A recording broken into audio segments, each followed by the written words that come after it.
Everyone's tuning in. Like Max tuning, is that it? Max tuning in. If you could pop a comment in just as you tune in, that would be great. And like the video would be ideal as well. Nicky Rodriguez on marked out last year. Oh no way. Nicky Rod.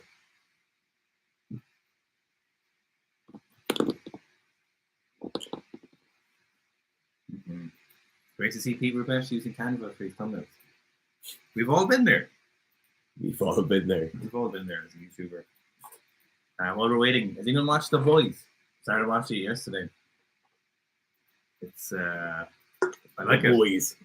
I'd held that for ages. I know a hard load of people say good things about it, and then getting time to watch series is hard. But yeah, no, it's pretty entertaining. It is. It's entertaining background watching. I like your man. They put out the beer. Seen a few things. Fucking. What's his name? Carl Urban. He is good. Yeah. Yeah, he's in. So I know. Oh, he was in Lord of the Rings. Freddy's in Lord of the Rings. Yeah. Yeah. Multiple other ones of your dorky movies. Star Trek. Handsome Pibble. No, he's very handsome. Just for everyone who's tuning in, if you could like the video, that'd be great, and we'll get a few more people watching, and then we'll just get answering the questions. As always, pop up your questions as soon as you kind of can, and you'll be more likely to get them answered. Those comes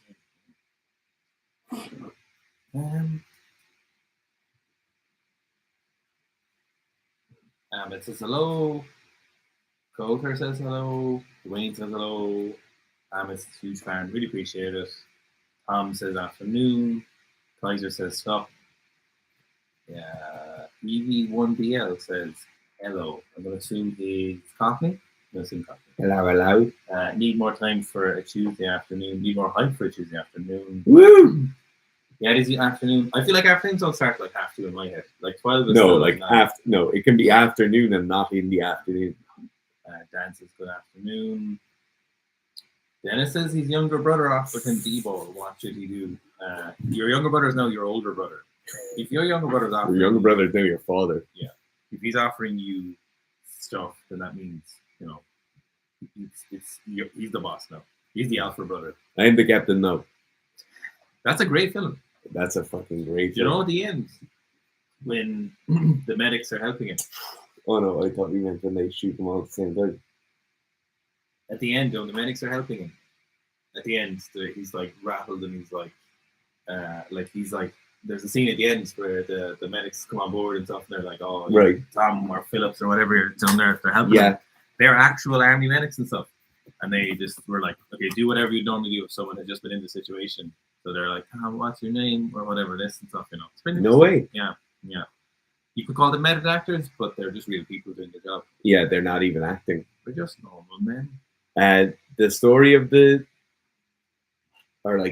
fact that people fly in onto boats to shoot other people on boats at the same time is phenomenal.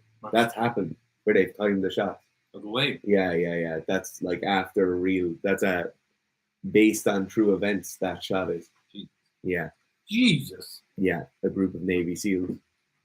Project Gouter saying, did I see the 102 American Master Colt Armstrong being under 190 at Garrett Strength? I did not. If you can link it, I'll have a look. Interested to see. Is it on Garrett Strength's Instagram, maybe? Garage. The Americans say garage or garage? They say garage. Garage Strength. Garage Strength. Banana Bread says, my favorite lads, and then an emoji of a banana and a bread. Okay. Patrick Healy. Why is it so much easier to hit depth with squats than with overhead squats? There's a couple of reasons. The first reason is that usually you just have more weight on a normal back squat than you would on an overhead squat, and that weight will help you get down into the bottom position. For most of us, though, what it is when you're in an overhead squat position, you have to be quite stacked and quite vertical. your torso can't incline over a lot, where most of us have range of motion restrictions is in the ankles and in the hips. And so us inclining our torso over like this will allow us to sit down into a squat more easily because our shins can be kind of more vertical. We just push our ass back more and you can get into a full depth squat. Problem is, if you incline your torso over an overhead squat, you then have to turn your arms backwards and kind of inside out to keep that bar over your center of support or base of support. And it's obviously not an ideal position to be externally rotating your shoulders that much, inclining forward that much, and putting that barbell kind of over the middle of your back when you're really inclined over. So that's why it's easier in a full squat or in a back squat to hit really deep than it would be in an overhead squat. On the opposite end of that, though, there are definitely people at lighter weights who find the overhead squat easier because they can just push the bar out in front of them. They'll hold the bar out in front of them, and they're keeping that combined center of mass over their base of support then, even though they're in terrible positions and it would never work at heavier weights. Thomas says hello from America. Australia, not America. Hello from Australia. Dwayne is saying, I don't know if you remember or not, but I asked your opinion on TRT a good few months back. Currently about 4 months in with a new company called Optimail in London. I feel like a new man, no joke. I'm sure you do. That's great, with yeah. I hope it's going well for you. No, it's great to hear. There's some amount of TRT companies set up at the moment, especially in the last few years. Makes a massive difference to people. I think everyone's kind of realized that needs us. They're going public in most kind of Western countries or whatever is not the way to go about doing it. It's, you're not going to get what you want or need. Some people it's just what people want. Dwayne says thanks for input. I don't remember what we said, Dwayne, but I'm glad it's worked out for you. Yeah. Dr. Demographic says you need to talk up more. He said he's talking to the mix. So into the mic. Are we doing into the mix? Some kind of beatboxing. Anton Valhalla says, do you have any opinion on longer walks or hikes with a weighted vest, and who would they benefit most? They're great form of GPP. I think wearing a vest, a lot of the time people are just trying to make something feel like it's training when it's just exercise or physical activity. Like long walks, hikes, repeated walks, like a walk every morning or a walk every day is really, really useful just for general health and for general kind of work capacity. But it's not training. It's physical activity. It's doing your normal amount of human exercise that you should be doing. I think people will add, like a lot of time, powerlifters will add a vest to then feel like their physical activity is actually training and that they're really pushing in a certain direction, when a lot of time that's not needed. You know, like your 10,000 or 15,000 steps a day, depending on what bracket you fall into, is going to be very, very beneficial. And adding a 7 kilo weighted vest, or what 15 or 20 pound weighted vest, isn't going to make that much of a difference. I know in the original 531 program, they used to have heavy weighted vest walks and farmers carries and those sorts of things for midline stability and for general work capacity. And it's definitely useful, definitely works quite well. But for most people, I'd be kind of prescribing their daily obligations of physical activity. I just prescribe an amount of walking, be that a distance, a time, or an amount of steps. And I don't usually get them to wear weighted vests. I know it was Shane Hunt. They kind of call it rocking or something. But that involves that's kind of like jogging. Yeah. It's always good for work capacity stuff. You know, if you are someone who needs to train more later in your training block and you want to get more training done now, then that would be kind of a good place for it. So if you're in you're preparing yourself because you know you're going to be training a lot, you know you're going to be training 10 to 14 sessions a week or something, then it's definitely a useful situation to be in. It's definitely a good kind of prepping, you know, training to train, as Ross actually puts it. I think is a good way of describing it. You know, if you know you're going to be a big volume block later. For most people, though, it's just kind of it would be something novel, and it definitely won't hurt your training. But I think sometimes people might make the mistake, and Anton, I'm not saying you are, but it's kind of like a subconscious trick you think you might use that you'll get kind of leaner without having to kind of cut calories or do more intense cardio. I think sometimes people look at that as like a kind of a magic bullet or a silver bullet where they're like, okay, I'm going to rock now and I'm not going to lose any strength. I'm kind of actually probably going to gain a bit more muscle and I'm going to lose some fat as well, you know, but it's not the kind of the answer. Because I know you see man Tom Haviland, the really strong Australian dude, does rucking, Shane does rucking, all big jack dudes in great shape. You know, I think sometimes people kind of like, maybe this'll Recomp me. yeah, this will like blow away the laws of thermodynamics in some areas, you know, and this will be the secret. But unless you've a good reason for it, it's not going to be useful, like a lot of things, you know, unless you've kind of a thought process for you want to do it. And if you do enough of it, you know, you want to be doing it pretty frequently as well to be getting some kind of benefit out of it. You know, once every few weeks won't make a big difference. Would be my thoughts. I think a lot of the time with those kind of physical activity interventions, when powerlifters, weightlifters, strongmen, people in general are going for them, like strength athletes are going for them, it is that we be that subconscious or conscious move towards recomping and getting in slightly better shape. Like that, a lot of the time, that's what it is. When people use it for work capacity stuff, there's better ways of getting more work capacity. Like obviously there's times where it's very applicable, like when Owen was saying, for the start of a training block, you can't do a massive amount of training because you're at the start of the block. And it's a kind of way of on-ramping you or getting you set for it. But for the recomping stuff, there's just so many more important things that recomp, like your rucking or weighted vest walking isn't going to be it. And there's much, like that's kind of number 5 or 6 on the list of priorities in terms of recomping. Pablo is saying, does the military press strength transfer to the jerk? So yes is the short answer. The long answer is there was actually a study recently done by the Italians. I think it came out this year, and they are trying to correlate their lifters' strict press strength with their best jerk numbers. Long story short, they found favorable outcomes from it. You know, it's something we've been saying for a long time. I think we'll actually definitely do a pay-per-view video on that paper. I just need to find it again. We just need to get a chance to do it. Before the press was taken out of the Olympic program, out of the sports, when we had the trifecta total, on average, lifters' jerks were faster. So the barbell speed was just, or velocity was a little bit faster. So it's something it's quite interesting. Then you get a little bit of that, you know, take a huge amount of gear, and you know, the gear and pressing they had a huge amount of muscle. So they kind of lost in that regard. But if you can say supple, you can say mobile, with this quite a decent strict press, you know, it will help your jerk for sure. I've never met anyone or seen a lifter who's missed jerks because their strict press was too strong. I've never ever seen that happen. So it definitely be something that is very, very important to jerking. You don't have to have a big strict press to jerk heavy weights, but it certainly helps you to do it. You know, you can do it without it, but unless you're on a heap of gear and your name is something like Lou Zhaojun or Alexei Tarokody, 2 notable people who've said stuff about pressing, I wouldn't. It's probably in your benefit to head after a strict press, you know. And you don't even have to do strict pressing incredibly heavy. You can just do it with reasonable frequency. Twice a week frequency is loads, moderate sets and reps. You don't even have to be massively concerned about increasing the weight, as long as you're just slightly increasing it over time and you're going in a positive direction with it, then it definitely has a good transfer to the jerk. Military press, I remember when I started lifting weights, one of the original programs I had military press on it. A military press then was quite narrow grip behind the neck.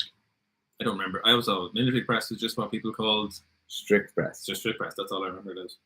I definitely had that where it was like behind neck, and then I just started calling behind the neck pressing military pressing. As usual, you've just weird names for the exercises. Like it's not my fault. Like I've forgotten most of my childhood. Fat Mac says, "Looking good, fellas. No homo.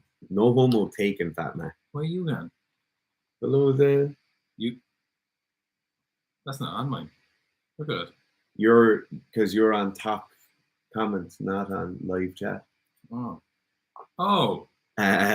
Hey. Oh. Okay.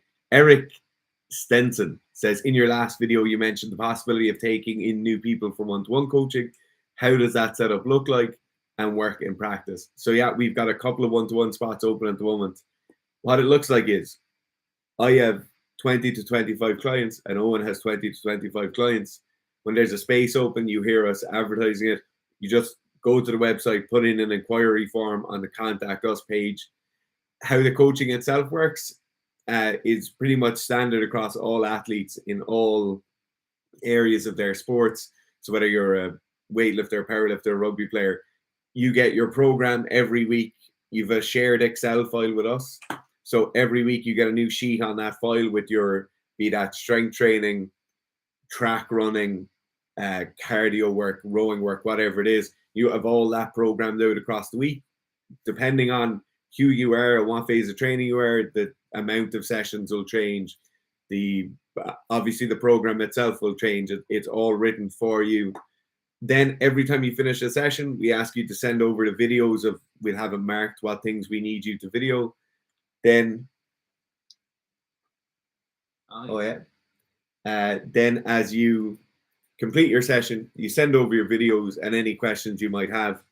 The next day when we see those, we reply to all those. Most of the time we just come into the office and the first thing we do is get all of our coaching queries handled.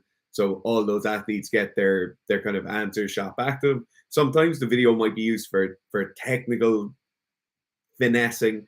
So if you're a weightlifter and we're changing things with your snatch or clean and jerk, we'll obviously be giving you cues or changing the program directly to do with that. It might be changing a complex or changing a drill to do with that.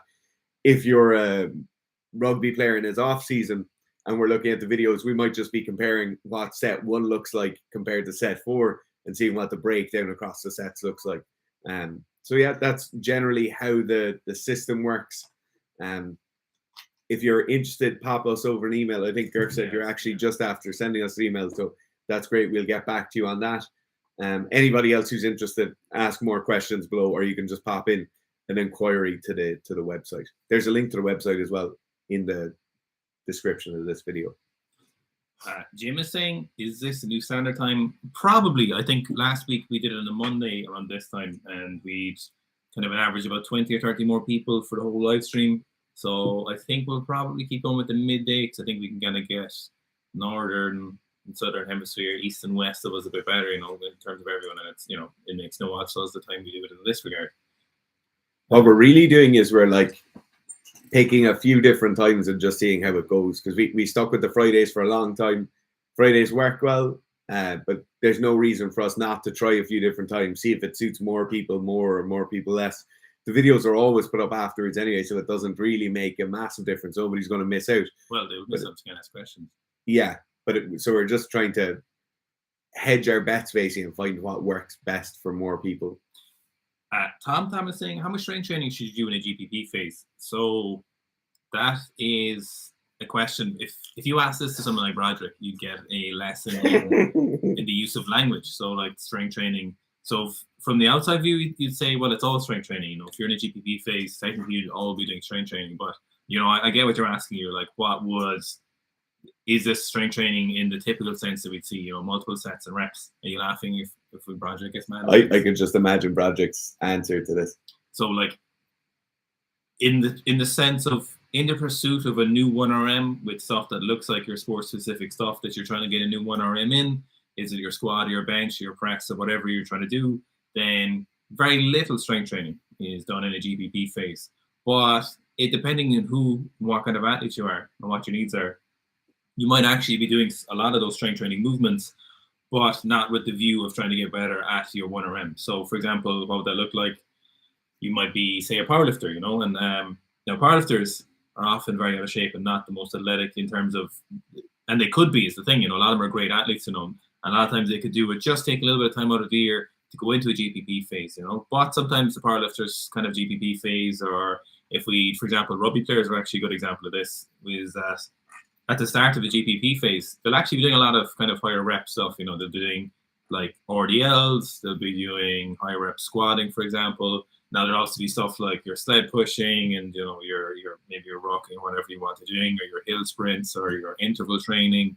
They'll have all that stuff. But depending on who and what you are, you will have some strength movements, but they won't be geared towards that kind of ultimate 1RM stuff. So like if you're to look at our kind of off-season program, you'll see high rep sets, you'll see higher reps in the snatch grip RDLs, you'll see things that are typically strength training movements, but if you manipulate them in a certain way, then you do get kind of that GPP effect from them. So again, depending who you are, what your needs are, what your sport is, what your sport specific movements are, then it isn't, there's no strength training per se, but you have those strength training movements in there. They can certainly be involved. Like I get what you're asking. You're asking, will I have squat, bench, and deadlift in my GPP phase? Or if we're in a weight, for example, if we're in a kind of a recovery phase or a transition phase, You'll still have snatch and clean and jerk in there, but it'll just look totally different to when you're doing your kind of normal training blocks, for example.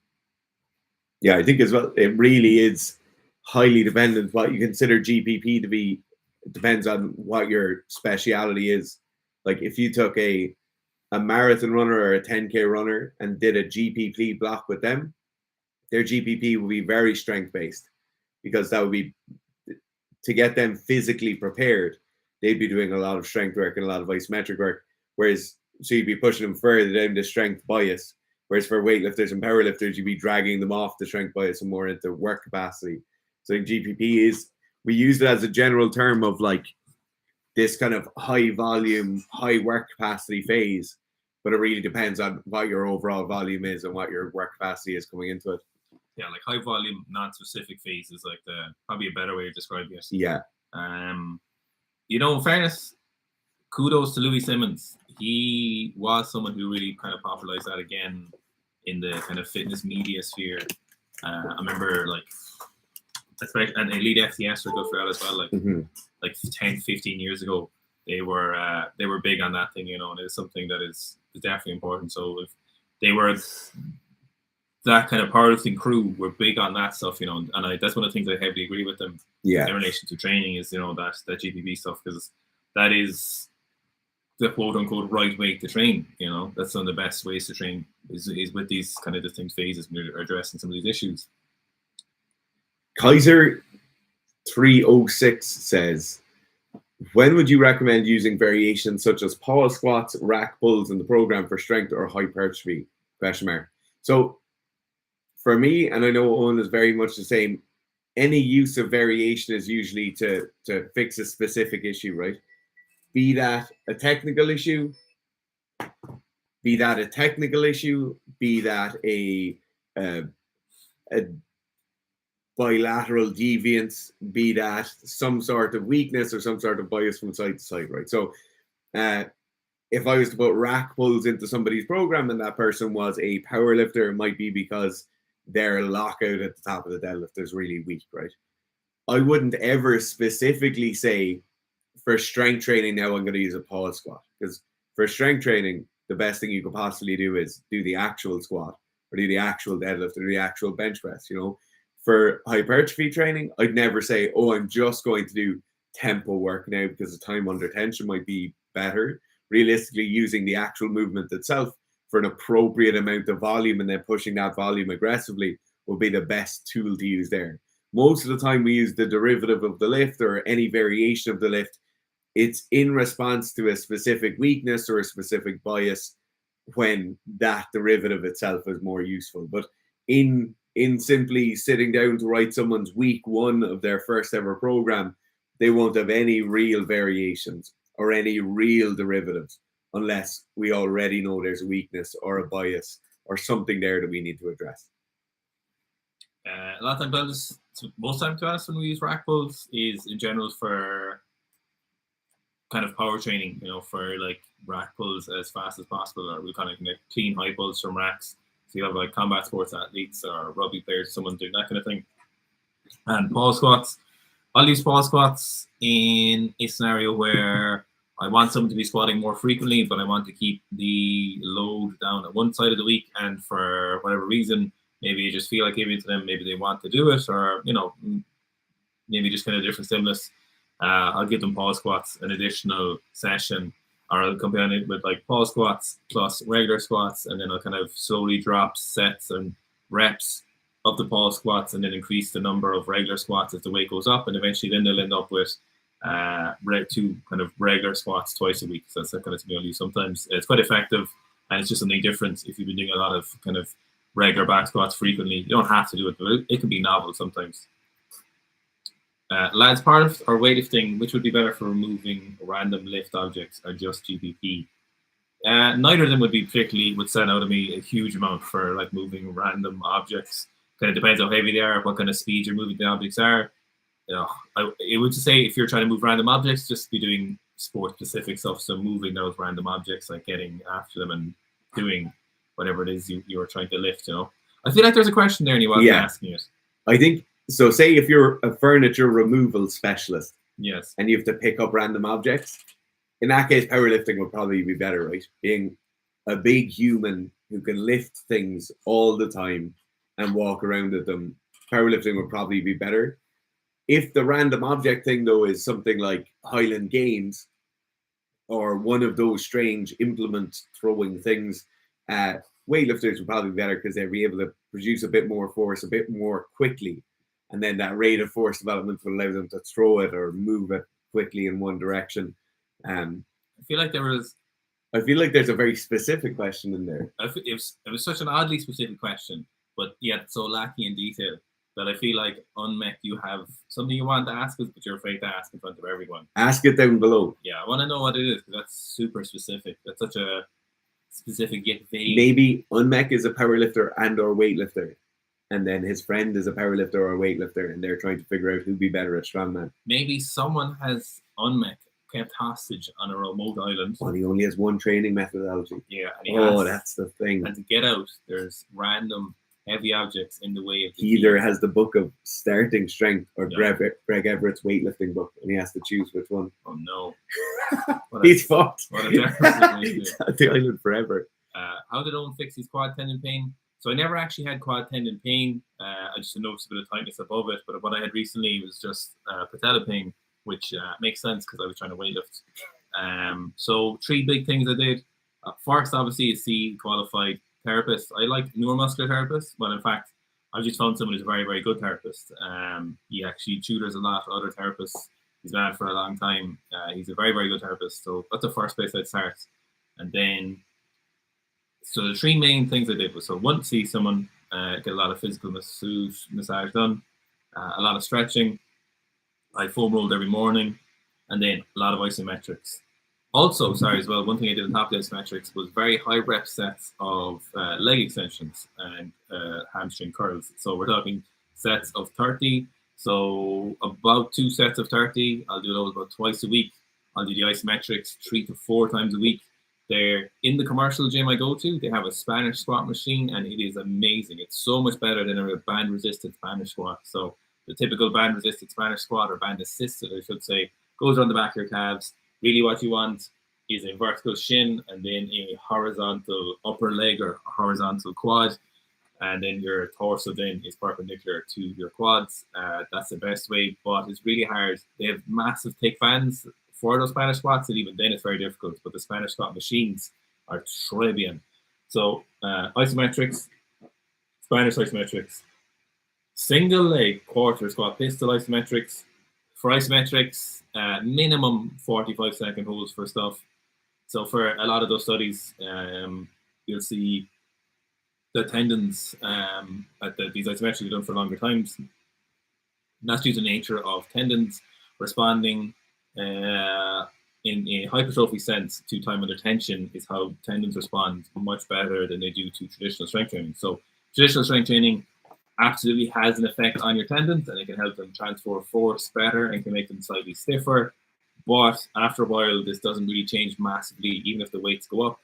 But if you're looking for actual hypertrophy effect of tendons, and if you have stuff like tendonitis or tendinosis or tendinopathy, if you have holes in your tendons or you have some kind of degradation of the tendon, time under tension is something that is been well shown for tendons to be undergo a kind of hypertrophic effect.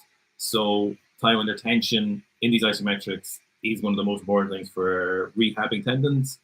And the Spanish squats for patella is fantastic. And then I like you'll see a lot of those studies who do it. A very good one from German volleyball team. They followed a lot of different German volleyball players throughout their career, and they reduced the pain in a lot of cases. And some of them, going by the statistical analysis, they were saying they eliminated what they normally would have seen in rates of injury pain in patellas, and volleyball players would obviously experience a huge amount of tendon pain.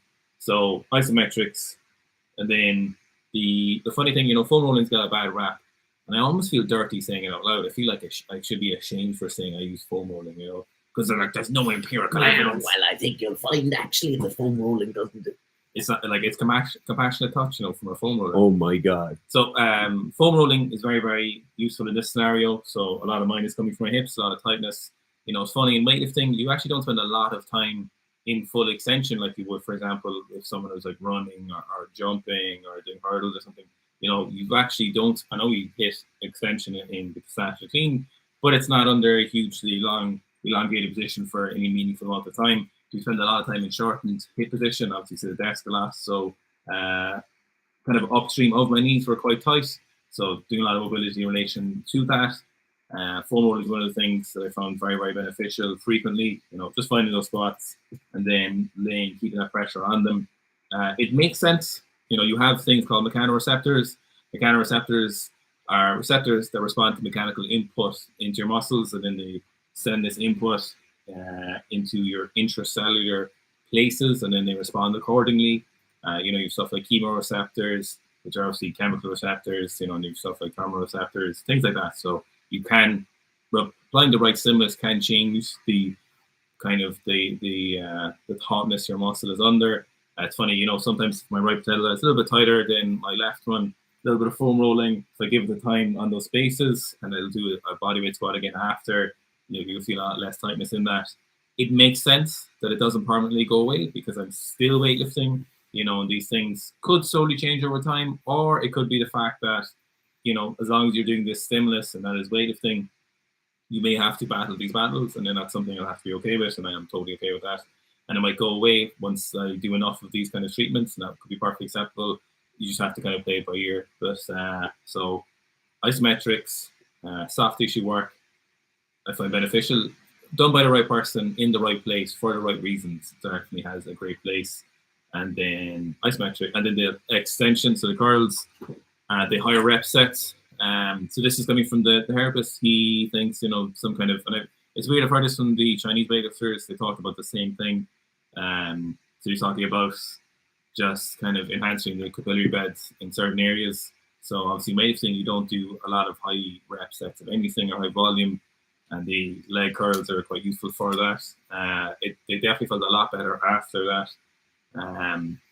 In relation to that, so I just literally 5 kilos in the leg extension, and then sets of 30, up to 2 sets of 30 at the moment, and then I would do isometric holds with the leg extension as well.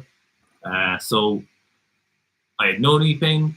Then I went from no knee pain to about 7 out of 10 knee pain because it's weightlifting, and I'm back down now again. I'd say about 2.5 weeks. When did I start playing about my knees? About 3 weeks ago. 3 weeks ago, yeah. I'd say they're back to left knee is 0 pain now, and then right knee is like 0.5 out of 10 pain.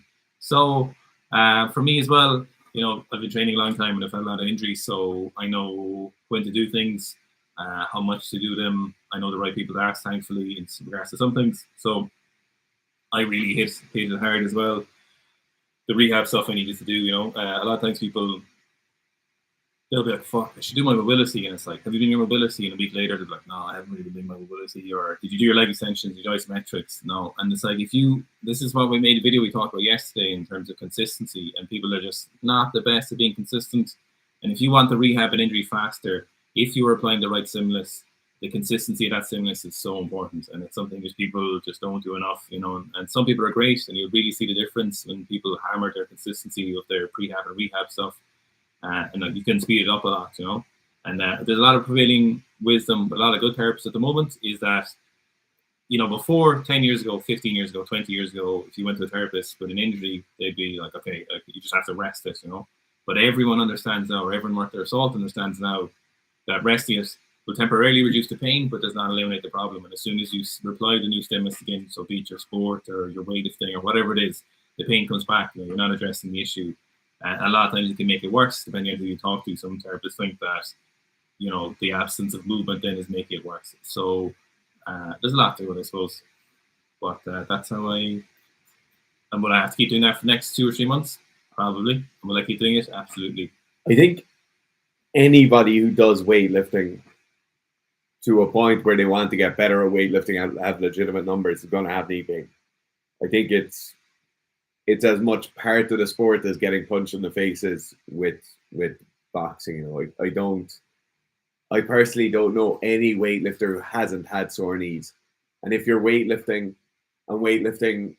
not in a kind of recreational pastime hobby sense, but in a place where you're really, really trying to push things hard, your knees are going to be sore, and your knees are probably going to be sore for a lot of the time you're actually pushing weightlifting, and you'll end up having to do all the stuff Owen talked about for most of the time you're training. You know, I'd see it as the exact same as like neck training and wrestlers being just part of their everyday. They have to do it. They must do it all the time and continue to do it. It's not a prehab or rehab thing.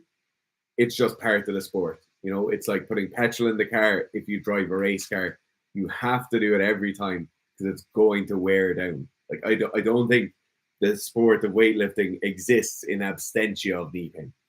Yeah, I don't like. I really don't think it's possible for anybody to train hard at weightlifting, and like hit big numbers in weightlifting without having sore knees. Big thing as well is that I don't think any one of these things was massively more effective than the others. I think it was a combination of all of those that really made the difference. So the soft tissue work, the isometrics, the higher rep stuff, you know, I think all of that has kind of a synergistic effect as opposed to just in isolation. Okay, Lee Clayton has a question. Best exercise for developing strength at the bottom of the snatch? Question mark. So Lee, there's a really simple answer to this, and that's the Seek Strength Snatch Your New PB week overhead program. And this are all the kind of things that I'm going to recommend now, right? So when you look at being weak in the bottom of the snatch, or when you're trying to develop strength in the bottom of the snatch, there's a couple of things you need to look at.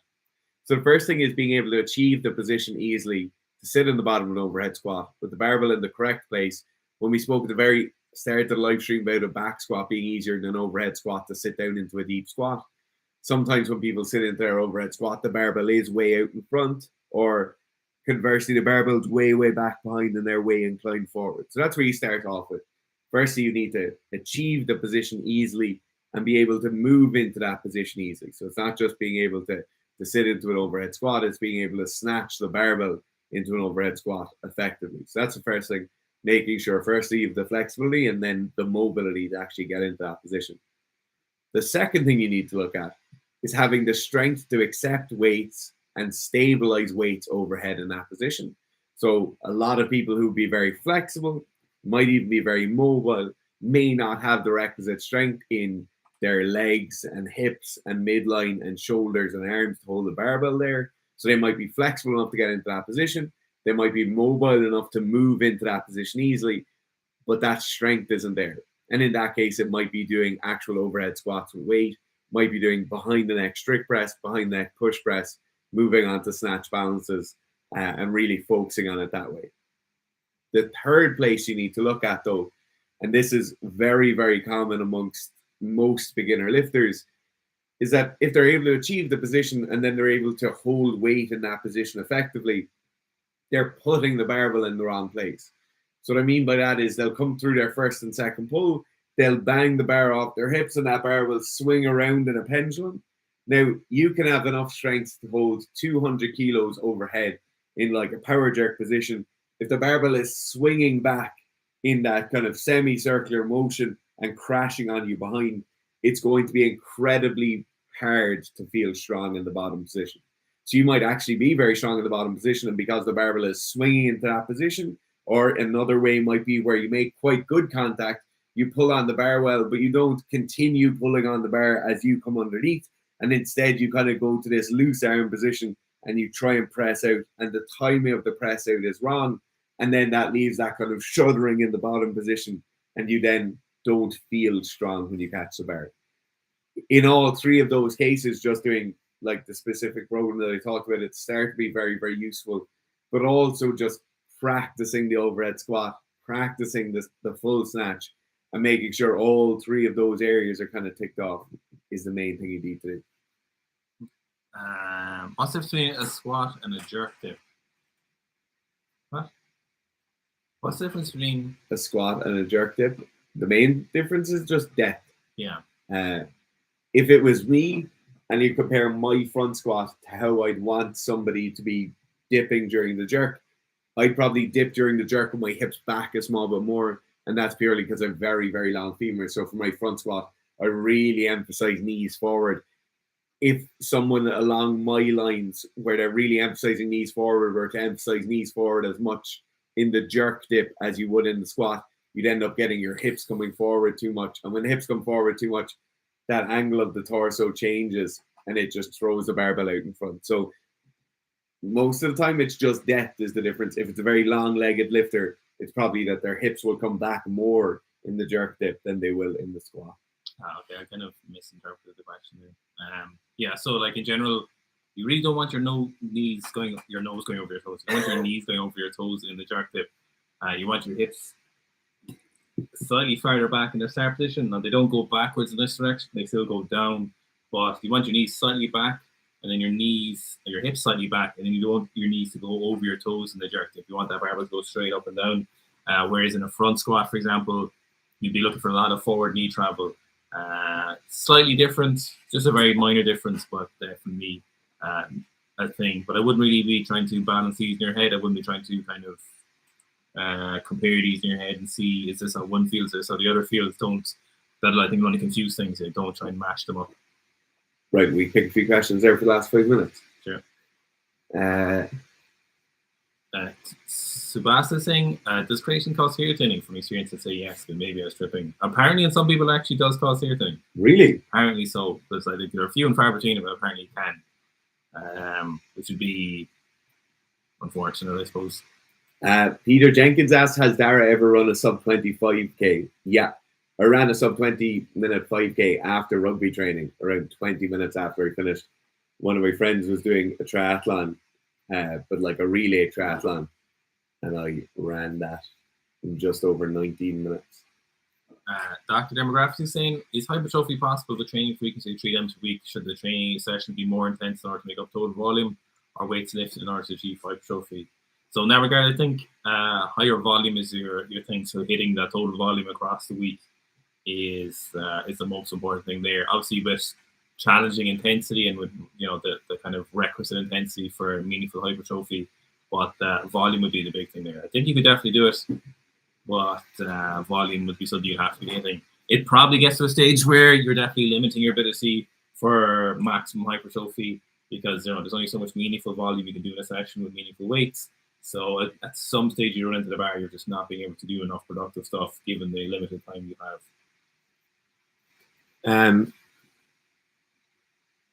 Ian has a question, right? Ian, that's Rambo. No, it's not, is it? What's he saying? It is, yeah. Ian said, Fitz, I noticed in your last video, your knees tend inwards when squatting. Is that normal? I don't think it is it? I think it is. I'm going to answer this as if it's not Rambo, because somebody else asked this in a comment on the video. My knees used to come in a lot when I squatted, right? So I had quite weak legs. My knees would cave in. That was just a fault in my squat. But it actually happens when you're watching these videos from the front. If you watch last week's training vlog, if you watch any of my kind of recent squat videos from the front, my knees will come in slightly as I stand back up out of the squat. But what you're actually seeing is you're seeing my knees coming back. So I'm trying to fight my knees coming back the whole time. When you watch that from the front, knees coming back, when somebody who has a bit of a wide stance, knees coming back looks like knees are caving in. But it's not a massive issue. If your knees do come in when you squat, you need to fix it though. I know there's some Eastern European coaches who actually cue knees in for their weightlifters as they stand up out of the front squat. I really don't like that. And all of their lifters are injured. All of that coach's lifters are injured. Knee injuries. Stories. Yeah. Do you know anything about military S&C training? Any advice for a future soldier? We both have soldiers. Dara has more. You've some special forces? Yeah. Any advice? The big thing you'll see with a lot of them is that they're very resilient. Like they are gritful. Which is it? Not a grit. Probably both, I suppose. Grit and resilience, yeah. To be honest, I'd be much more worried about somebody interested in somebody developing resilience than grit. A lot of those soldiers, I think, the big thing you see with them is that they are mentally quite tough, like in competition. Yeah, very, very tough. The training isn't super. There's nothing complicated, nothing special. It's just like strength training with as much of an emphasis on conditioning. So you just have strength training and conditioning are like 50-50 in both of those. Like they're both given as much prescience and much kind of emphasis. I think is the main thing. I know so I have a couple of people on the books at the moment. Two of them are active at the moment. Like on tour or whatever, and then one of them is prepping for selection. We used to have a lot of people who were on selection prep, but just whatever way the time of the year is working out right now, we don't have a massive amount. With the people who are going for selection or they're coming up to exams, like physical exams, that training is difficult, right? That's like your 3 months of an off season. You push really, really hard. You really drive that person as hard as you possibly can because selection is going to be difficult with them. So it's a constant game of push and pull, making sure you don't overdo it. There's no point in them being really fit and really strong and really resilient and then being injured or overtrained by the time they get to selection. So it is, you push those athletes or people quite hard all the way through, and you're constantly looking at that needs analysis of these are the selection criteria. I actually have selection criteria on an A4 pad right here from one of the clients at the moment. These are the criteria. I'm going to push all 8 of these silos as hard as I possibly can. Or maybe I'll bias towards 1 or 2 at the moment, and then we'll push the other ones later on. For the guys who are active right now, you don't push anywhere near that hard. Their job is very, very important, and they can't be hobbling around the place because they have to do 5 sets of 10 at 65% of their 1 rep max squat, you know. So Yes. they're playing a different game where we like the strength numbers to be going up all the time. They'll usually have a day of hard running or 2 days of hard running a week, and then 1 or 2 days of lighter running per week, depending on the person, depending on their particular needs. But it's a very different very different kettle of fish is the one. Bag of spiders. Very different bag of badgers when the person is on active duty at the moment, because you obviously can't go crazy with it. A lot of time when people are on selection, they're really just focused on this. They might be working or they might be working part-time, but their real focus is on that training. Archie saying, great life as always, thank you. Thoughts on improving speed as well as cardio for rugby player? Can be done at the same time or should be split into separate blocks? Speed is a funny thing, you know, especially in rugby players. Our speed is a funny thing in anyone, especially like straight line speed when you're running is something, you know, we're talking about project with this the other day. It's actually very, very hard to improve speed. In a lot of cases, you just kind of exposing your ability to do top speed rather than actually improving the speed. So once you kind of hit your maturity, improving your top end speed is something that is very, very negligible, like seeing actual improvements. It's something that is just very, very difficult. So you're kind of exposing your already the current ability you already have for speed. And that's not to say you can't improve your speed time. That's not what we're saying there. But for a lot of times, it's something that's quite kind of set in stone, for a better use of the word. So a lot of times you see people will lose a bit of weight, better body composition, will improve their speed an awful lot. Just doing some actual speed training will improve their speed. So that's what I was about to say, actually. Yeah. We kind of see it in rugby players where they're not improving their speed, but they're actually just getting in slightly better shape. So your perception of how fast they are increases. So as they go in 45 minutes into a session, or as they go into the second half of a game, their ability to express that speed is better. You'll also see as they go through preseason, they're doing a lot of cardio work. They're also losing a bit of weight and trimming down a small bit, and you will get actual differences in speed numbers then. But if you're like in good shape, you've no major deficits with your strength work, your ability to influence speed is not minimal, but it's very small. Like, you're not going to make massive difference. I saw that question actually about the 3-man. I see. So GW, it's a lot of people do take. You see a lot of CrossFit take it, and I know some people have used it, and they said it's unbelievable. So that's why, even though it's giving cancer in rats, that's what they're using. This is phenomenal. This is AW Racing's question. Many people being popped for GW, yet it's cancerous in rats. Studies that. To be honest, this is one of my main arguments with SARMs, or like issues with those kind of research chemical style things, is like a lot of performance enhancing drugs that people take regularly have been around since the 20s, or particularly since the 40s. You know, they've been around for a long time. Things like GW, things like most of the SARMs available on the market now are very, very hazy. Go on. Sorry, I want to answer banana bread as well. So popular exercise, 3-person Uchi Komi. So this is something you'll see we've done a lot as well. And if you go back to like even the Anthony Joshua videos all the way back then, we were doing S&C reacting, is we always leave the sports specific stuff alone, you know, because we're commenting on the S&C work they're doing, not the sports specific drills they're doing. You know, we have a lot of reverence for the sports specific drills people do in different sports. So, you know, the question you're asking, is that advisable for judo? Maybe. You know, if there's a load of black belts doing something, it's probably worth taking notice if they're doing it. But if you were like, I'm just going, if someone, for example, though a black belt told you, you just need to do the 3-person uchi kamoi and you don't need to do any squat deadlift, I'd say that's incorrect. You definitely would benefit from doing your strength conditioning stuff. But does that mean strength conditioning stuff in addition to this or any other kind of other strangely specific kind of drills, especially combat sports or boxing or anything like that? Does that mean you should do them? No, I think you should definitely do them, especially if you're in the class. They definitely could have some benefits. If people are very good at their sport or doing specific drills and they think it helps, then I should definitely think you definitely listen with an open ear, definitely get involved in it and see what it does. But I wouldn't just be relying on this.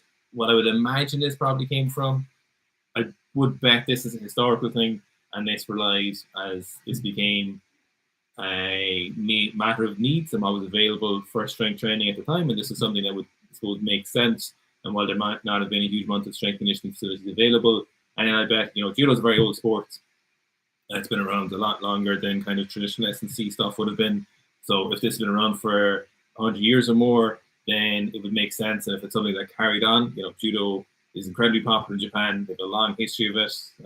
They pay a lot of money and time, and they have a lot of great athletes, and they've done like 35 or 40 gold medals in judo. Then I think what probably this is something, a legacy exercise that a lot of coaches have learned, and it's kind of continued on through generations. And it definitely is. I bet it's probably useful if they're still using it. I can't imagine they wouldn't be if that's the case. But I don't think it's going to be better than your S&C work for sure. I would definitely do both of those. If you look at the training of Ono Shoshe or Ono Shea, that's a great example. I have two things just to add on that. The first thing is on Owen's point of like what's available at the time. A lot of time when you see drills like that, or you'll see field sports athletes carrying each other, and they'll be dragging somebody, or they'll be doing a crawl and somebody will be holding them back. A lot of time what you're seeing there is coaches trying to get some sort of physiological training done, like trying to get some actual conditioning work done or actual strength work done in the surrounding where they have the entire team there. All their athletes are there because everyone shows up for the sport-specific session, whereas a lot of time, if you're doing judo or if you're using this for takedowns with jiu-jitsu, you won't have access to people when they're in their gym training environment. So you're seeing a coach trying to do some strength work, trying to do some power work in a non-strength or power environment or arena where they don't have equipment available to them. And in that sense, it's more valuable than not doing the other stuff. Like they won't say, okay, everyone who's doing judo is going to come to the gym on Monday morning at 6 a.m. and we're all going to do 45 minutes. If you're a recreational judo player, that probably won't happen unless you're well up the echelon in terms of your experience. The other thing you have to think about is a lot of these drills, even though they might be kind of flaunted as strength or power drills, a lot of them are allowing you to move yourself a bit faster, get into that position a small bit tighter, and then you're actually drilling the technical aspects of that even more. So if you take that particular move, if you were to pull on someone and pull your shoulder into them even faster, just for the people who are watching, if you just look up that 3-man drill, it will allow you to pull yourself into that position a small bit faster. It will allow you to drive your shoulder a small bit harder. And it will also allow you to do multiple repetitions of this in a controlled environment. If you're just doing this where you're drilling against someone, you might get to do 3 or 4 rounds of that when you're drilling against them, but they'll end up falling over a lot of the time, or they'll end up falling into you a lot of the time, or the position won't be identical as to how it will be in a fight. In a fight, you'll get somebody who's very rigid and trying to resist you. Having the second person there is really, really valuable. So it'll actually allow you to kind of overemphasize the speed aspect, overemphasize the practice aspect, and then something that you might have thought as a strength or a power drill will actually allow you to be a small bit more technical and allow you to get a bit more practice in. I love Ono Shoshe. I love him, yeah. Such a good athlete. Okay, my last question, and just because it's about me, Dara, are you still maintaining your Olympic lifts or just focusing on your other goals for now? No Olympic lifts. You do some power cleans that time. The odd time, yeah. I would still clean 140 kilos any day. Any day. I had one there I wanted to answer. Someone's asking, is it Dare or Dara? It's Dara. Even though it's spelled D-A-I-R-E, which means O in Irish. Oh, Fabio says, is testosterone debacle now over? I don't think Derek has disproved the accusations. No, from our end, it's over. Like, I think we're finished with it, you know. From my point of view, I think it's pretty clear, you know, the podcast damned it even more. And I didn't even want it. I didn't, you know, that's why I didn't do the third video on the podcast and stuff, because it would just been, it would have been pretty hard to be even impartial on the podcast because the evidence would have been fairly finalizing or fairly damning. You know, they essentially said that legally they did the amount of testing they were supposed to do. They had a relationship, essentially, is what they're saying, built up with their supplier. So they tested the first batch, they tested the second batch. So every time your supplier sends you a batch of your raw material, they'll send you what's known as a COA or a certificate of analysis. And they'll say, yep, we tested this, you can trust us, we're the supplier, manufacturer, we made this, we tested it. This is our COA, this is our like formal document to prove to you that this is what we say it is, and then you would take this. Now, anyone involved in QC would say, oh yeah, that's cool, and then they tear it up and fuck it away, and then they go test it to make sure it is. You know, especially when we're in a situation where it's private companies dealing with other private companies. Pharmaceutical companies will be in a scenario sometimes where third-party people sending in raws will have certificate analysis that are qualified. So you would get your COA from your raw material supplier, and you'd say, okay, we have done extensive investigation. We have years of testing with those. We have legal agreements with this third-party manufacturer, and we know while we're taking the raws, we're still doing a little bit of testing on these raws. At the finished product, we're still going to test these, and there's simply an efficiency problem for us, but we are under no illusion at the end we will be testing everything.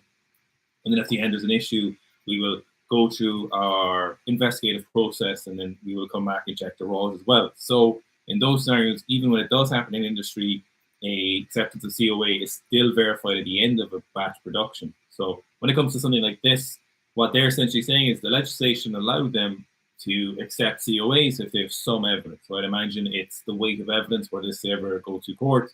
And if the legislation isn't there where you have to have every batch tested, then it'll probably come down to the interpretation of the opposing legal team or the judiciary people involved. And you'd say to them, look, we tested the first 5 batches and all of them were fine, and we randomly tested every 3 after that. And so that's probably what happened. So I think what probably happened is Derek got good legal advice from the people helping him, but poor QC advice in terms of ethically what you're selling to people. You should be testing it all the time. Derek is just out of his depth in relation to this testing and in relation to the chemistry involved, in relation to how this stuff kind of works. Listening to his chemists, it sounds like to me like someone who's a grad student that did never work in industry. I'm sure he knows what he's talking about. When it comes to QC stuff like this, a lot of it comes down to his experience in relation to that. But the principles are very basic. You just test everything, and it looks like legally they did what they needed to do. But in terms of like the QC principle, they didn't test everything as they should have. Now Derek's not going to admit that. He's still selling testosterone. Is it possible all the batches are testosterone? Maybe. Why didn't the Nootropics Depot show a batch that wasn't testosterone? We actually talked to Nootropics Depot last week. We hopped on a call with them. Unrelated to Derek's situation. We want to talk to them. You know, we talked about bringing out a supplement, and we wanted to get in depth with this stuff. I had a lot of questions about things that I wanted to know. I had a lot of things that I wanted to see.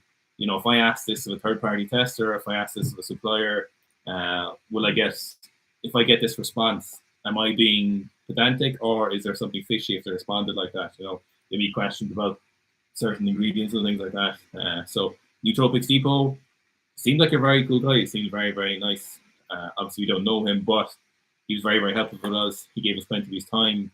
He certainly knew what he was talking about. So I think, and I know Nootropics Depot and Derek have talked. So, you know, I think what's essentially happened is Derek didn't do the right testing or didn't do enough testing. I think he got bad advice. I don't think he meant to sell fake stuff. Why would he? But essentially, that's probably what happened. that's why I didn't want to make a video, because I didn't want to be shitting on us, because I don't know. I don't know. We just didn't really, myself and Dara talking, we were like, we felt like this is just where we wanted to leave it and move back to the stuff we normally do, which is S&C, weightlifting, powerlifting, psychology, science review. We didn't really want to be joining into that kind of drama, because that final video would have been just very kind of like, this isn't enough, and I think people got that. That's why I made the community post, so if anyone wanted to go find out, that was there for them, so I wouldn't be getting a lot of questions. But that sums it up, I'd say. It seems to have gotten away with it, I suppose. Yeah. In terms of like, you just gotta wait, and the internet will carry it away. Okay, thanks very much for tuning in. We'll talk to you all again soon next time. Loads of great questions still up there, but we just can't answer them all. Yeah. So tune in next time, we'll get them. Thanks, guys. Yeah, getting in early is how you get your question answers. Yeah. I think it's the fairest way to do it.